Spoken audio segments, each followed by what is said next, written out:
Friends இந்த பாம்பை பார்த்து நிறைய பேர் தவறுதலா இது பார்த்தீங்கன்னா ஒரு மலைப்பாம்பு குட்டின்னு நினச்சிடுறாங்க. இன்னும் சில பேர் பார்த்தீங்கன்னா கண்ணாடி விரியன் பாம்புன்னு கூட நினச்சிடுவாங்க.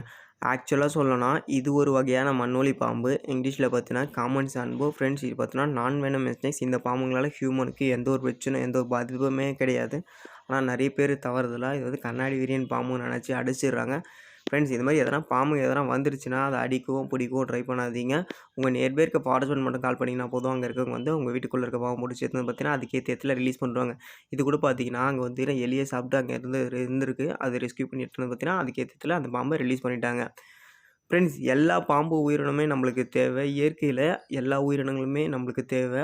உணவுச் சங்கிலியில் இந்த பாம்புங்க பார்த்திங்கன்னா ஒரு முக்கியமான இடத்துல இருக்குது. ஃப்ரெண்ட்ஸ் லாஸ்ட்டாக பார்த்தீங்கன்னா ஒரு கட்டுரின் பாம்போட வீடியோ போட்டிருந்தேன். இந்த கட்டுரின் பாம்புனால என்ன யூஸ் இருக்குது, அதை அடிச்சு கொள்றதுன்னு பார்த்தீங்கன்னா நிறைய பேர் கமெண்ட் பண்ணியிருந்தாங்க. ஃப்ரெண்ட்ஸ் எந்த ஒரு பாம்பும் உங்களை தேடி வந்து கடிக்காது. ஃப்ரெண்ட்ஸ் இந்த கட்டுரின் பாம்புங்களோட விஷத்துலேருந்து தான் பார்த்தீங்கன்னா அந்த பாம்பு கடிக்கான மருந்தே செய்கிறாங்க. அந்த பாம்புங்கனால அழிஞ்சு போயிடுச்சுன்னா நம்மளால் வந்து அந்த ஆன்டிவெனம் எல்லாமே ப்ரொவைட் பண்ண முடியாது.